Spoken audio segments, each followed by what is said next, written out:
The International Day of Peace is an important event globally, and for us as peace builders, and I speak for Transcend Oceania as a peace building organization, it's an event that we take time, take a break as peace builders and come together to commemorate the work that we have done, to reflect and to listen, to Talanoa, to tell our stories, to retell, and to continue to learn from each other.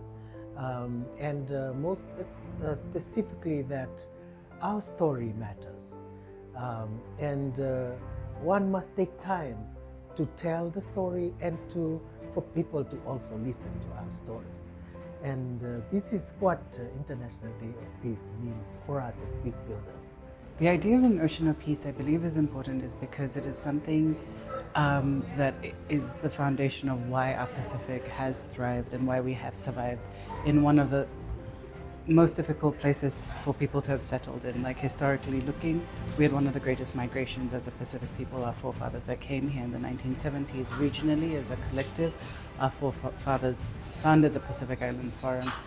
And with the geopolitical issues happening now and even worldwide, where trillions is being spent on war efforts, going to defense budgets for different nations, very little is spent on peace building, yet the conflict continues. So that should be telling in itself that we should be focusing on the human security, the peace of the person, with the traditional security to look after people. And when we're looking at our Pacific and the issues that we have, especially for our brothers and sisters, the Kanaki movement, and as well for New Caledonia and West Papua and Bougainville, looking at the ideas of self-determination for the Pacific, they're a brethren of the Pacific that we should all be supporting in solidarity. And it is something that even the Honourable Seaosi, Prime Minister of Tonga, spoke to in his welcome to the Pacific Island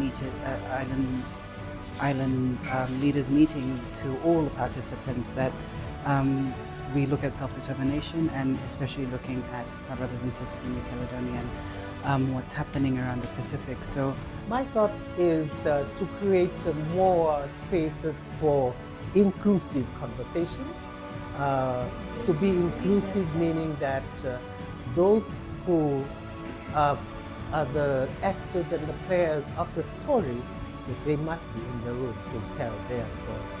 That the stories is theirs, and because of that, they alone knows how to resolve this conflict. But they need the support, they need spaces to clarify their thinking, to rethink strategies, and this must be taken into account at high level as well. That we, people in the communities, the leaders of the communities, our chiefs, our women, and even the vulnerable communities, persons with disabilities and all gender, must be included in these conversations to make it more meaningful and more effective. And we need to relook at policies as well at the high level, that it is effective to the people, that it is effective to those who are the victims of all of this. So they are actively participating, that we are providing listening exercises, listening spaces to listen to the story, to retell the story, that we all are understanding where we are.